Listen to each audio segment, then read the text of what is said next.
सबसे पहले सवाल मेरा आपसे, भाई ये जो मैनिपुलेटेड है ईवीएम, इसी के तहत चुनाव लड़ते हैं आप, और आज से नहीं लड़ रहे आप, लड़ रहे हैं 82 से। सबसे पहले केरल में लड़े, 2004 में लड़े, 2009 में लड़े जब आपकी सरकार बनी, 24 में 99 सांसद इसी से जीत कर आए, और सदन में खड़े होकर राहुल गांधी कहेंगे कि हमको आर्किटेक्चर नहीं पता ईवीएम का।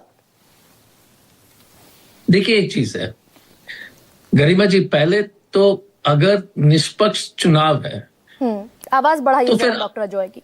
हाँ। अगर चुनाव निष्पक्ष तरीके से हम लोग चाहते हैं इस देश में, हाँ। तो ईवीएम का आर्किटेक्चर बताने में क्या हर्ज है? पहले सवाल है कि हमारा यही देखते हैं कि हम लोग कहते रहेंगे कि पहले ये क्यों नहीं हुआ, अब क्यों आप मांग रहे हो।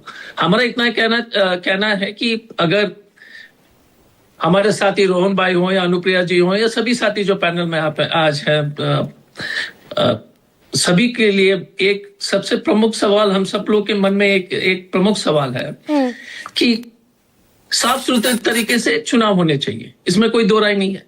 तो अगर हम मांग कर रहे हैं कि डुप्लीकेट सॉफ्टवेयर का इस्तेमाल, ईवीएम का आर्किटेक्चर, इलेक्शन कमीशन के पदाधिकारी को जो कानून के लिमिट से बाहर रखना, सीसीटीवी के 45 दिन बाद उस सीसीटीवी के रिकॉर्डिंग्स को नष्ट करना, अगर ये सब अगर मुझे नहीं लगता कि रोहन जी इसको ओपोज करेंगे। ओपोज तो करना नहीं चाहिए। अगर आप कहते हैं कि डुप्लीकेट वोटर्स को हटाना है, हम यही मांग कर रहे हैं। ईवीएम के आर्किटेक्चर की टेस्टिंग होनी चाहिए पारदर्शिता के साथ। अगर हम चाहते हैं कि सीसीटीवी डिस्ट्रॉय नहीं हो, अगर हम चाहते हैं कि election commission, chief election commissioner, election commission के जो कमिश्नर्स के जो नियुक्ति है उसमें प्रधानमंत्री, चीफ जस्टिस ऑफ इंडिया, एक मंत्री सरकार और लीडर ऑफ द ऑपोजिशन, 4 या 3, अगर एक इंडिपेंडेंट स्ट्रक्चर हो जाए, leader of the opposition, leader of the floor इन राज्यसभा इनके आदमी हो सकते हैं, और लीडर ऑफ द ऑपोजिशन इन राज्यसभा विपक्ष के होंगे। इस तरीके से अगर हमारे सुझाव है तो मैं सिर्फ रोहन भाई से पूछना चाहता हूं कि इसमें कोई आपत्ति तो नहीं होनी चाहिए। आपने 55 साल डॉक्टर अजय शासन किया, बड़ा आसान है ना कि डेमोक्रेसी की जो फाउंडेशन है उसे आप कह दें करप्ट है। डेमोक्रेसी की फाउंडेशन, चुनाव आयोग करप्ट है, बीजेपी के साथ मिला हुआ है। 55 बरस आपने शासन किया, इसके पहले भी प्रधानमंत्री की अनुशंसा पर राष्ट्रपति मोहर लगा देती थी कौन चुनाव आयुक्त बनेगा। यही हुआ ना 55 बरस। क्योंकि क्या हो रहा है कि आज के डेट में विपक्ष की जिस तरह से सवाल हम लोग उठा रहे हैं, कभी नहीं इस तरीके से हमने देखा था कि कभी भी इतने 55 साल के जब हम सरकार में थे तो हमने नहीं देखा कि इस तरीके से एक पक्षपात रवैया जो इलेक्शन कमीशन ने किया। और आपका कहना है गरिमा जी कि क्योंकि हमने नहीं किया 55 साल, इसलिए इस देश को उम्मीद नहीं करनी चाहिए कि भविष्य में साफ सुथरा चुनाव नहीं होने चाहिए। तो आप नहीं कह रहे हो, हम कह रहे हैं कि छोड़ दीजिए। तो मतलब जब एक सेकंड आपके दौर में प्रेसिडेंट जब प्राइम मिनिस्टर की अनुशंसा पर चुनाव आयुक्त चुन रहे थे तब साफ सुथरे चुनाव नहीं थे, तो ये एडमिट कीजिए डॉक्टर अजय आज। नहीं, मैं तो मानता हूं ना कि ये हर सिस्टम में इंप्रूवमेंट होती है। देश के जो है आजादी के समय जो है खाने के लिए जो है हम लोग के पास सामग्री नहीं थी। अब जो है देश जो है इस जिस तरीके से हम लोग आगे बढ़ रहे हैं, जब से मनमोहन सिंह जी ने जो रिफॉर्म्स ले आए थे वो सब देश आगे हमेशा जो है देश आगे बढ़ता रहता है। हमारा आपसे इतना ही सवाल करना है कि देखिए गरिमा जी, इंपॉर्टेंट पॉइंट संक्षेप में, जितने भी लोग पैनल में सब लोग चाहते हैं कि चुनाव ईमानदारी से हो। तो अगर राहुल गांधी जी या कांग्रेस का डिमांड क्या है, इलेक्शन कमीशन की जो सिलेक्शन है पारदर्शिता के साथ होनी चाहिए, ईमानदारी के साथ। जैसे सीबीआई के चीफ में जो उसमें थोड़ी सी सुधार हुई है, लेकिन अभी भी सिस्टम जो है सरकार के पक्ष में, लेकिन हम चाहते हैं।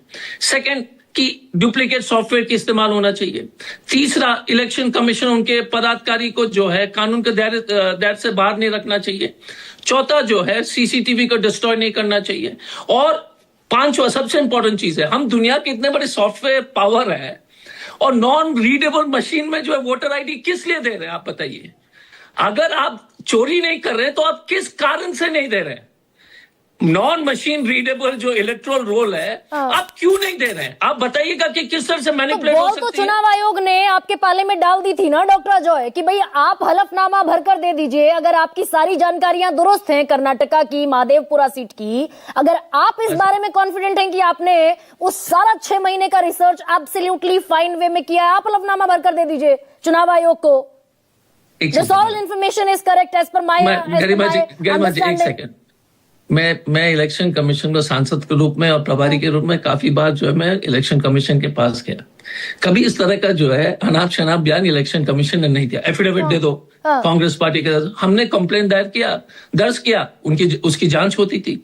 हमारा इतना ही कहना है कि हम एफिडेविट की बात नहीं हो रही है। अगर कोई भी विपक्षी दल आपको, समाजवादी पार्टी ने तो एफिडेविट दिया, उसका क्या हुआ? समाजवादी पार्टी ने तो बजाबते एफिडेविट करके वोट नहीं, चोरी वो कर दिया। सुप्रीम कोर्ट जाना भी तो भूल गए, 3 साल से इंतजार ही तो करते रह गए अनुराग भदौरिया की पार्टी। तो यही तो आपका कहना है कि हम दरोगा जी हैं, इन्वेस्टिगेट नहीं करेंगे। आप कोर्ट जाइए, लाश सड़ने दीजिए, मर्डर को नहीं पकड़ेंगे, हमारी जो है हमारी सरकार है, हम जो कर रहे हैं आपको मानना ही पड़ेगा। आप इस, क्योंकि इनका बयान क्या है, हमेशा रोहन जी या भाजपा, रोहन जी क्या बोलेंगे जानता नहीं हूं, हमारी बातचीत नहीं हुई है पहले, लेकिन हम आपसे पूछना चाहते हैं कि हमेशा कोर्ट क्यों जाना पड़ता है? ये संस्थानें क्या कर रही है? आप बताइएगा कि भाई एक ही तरफ ना ये कॉन्ट्राडिक्ट कर रहे हैं आप। एक तरफ आप कहते हैं आरएसएस ने कैप्चर कर लिए सारी संस्थाओं को, ED, CBI, IT, election commission of India, तो सुप्रीम कोर्ट का नाम अभी तक नहीं आया ना कि it's been captured, go to supreme court. Garima ji one second, your mistake, please बताइए ना भाई। नहीं एक मिनट मैं क्लियर करना चाहता हूं। इसका मतलब है आपने एफआईआर नहीं किया, go to supreme court. Deputy commissioner ने आपका जमीन का पट्टा नहीं दिया, गो टू सुप्रीम कोर्ट। देश जो है ना खत्म हो जाएगी, पूरी तरह से देश खत्म हो जाएगा, कोई जो अराजकता की तरफ हम चले जाएंगे। ये संस्थाएं क्या कर रही हैं, इनकी क्या जिम्मेदारी है? और हर चीज में हम सुप्रीम कोर्ट जाकर के 6 साल 7 साल इंतजार करेंगे। आप सुप्रीम कोर्ट का जो है लोकसभा और राज्यसभा का इलेक्शन डिसीजन देख लीजिए। एक मिनट, विधानसभा का इलेक्शन, चुनाव हो गया, 5 साल बाद निर्णय आया कि ये जो है सिलेक्शन, ये कैंडिडेट गलत था। तब तक असेंबली भी डिसॉल्व हो चुकी है, तब तक जो है लोकसभा भी डिसॉल्व हो चुका है। तो हमारा इतना ही कहना कि go to supreme court for everything is not possible, संभव नहीं है। पॉसिबल, लेकिन यही डिमांड तो लालकृष्ण आडवाणी कर रहे थे भाई। 2004 में 9 में लालकृष्ण आडवाणी ने कहा इस समिति में 5 लोग होने चाहिए। आपने उनकी बात नहीं मानी, वो काहे मान ले भाई आपकी? नहीं, मैं आपसे सहमत हूं। हम ये कह रहे हैं कि अगर हम गलत किए, मान लीजिए आपका कहना है कि हम गलत थे, तो भविष्य में देश कभी किसी तरह से सुधरेगा नहीं क्या?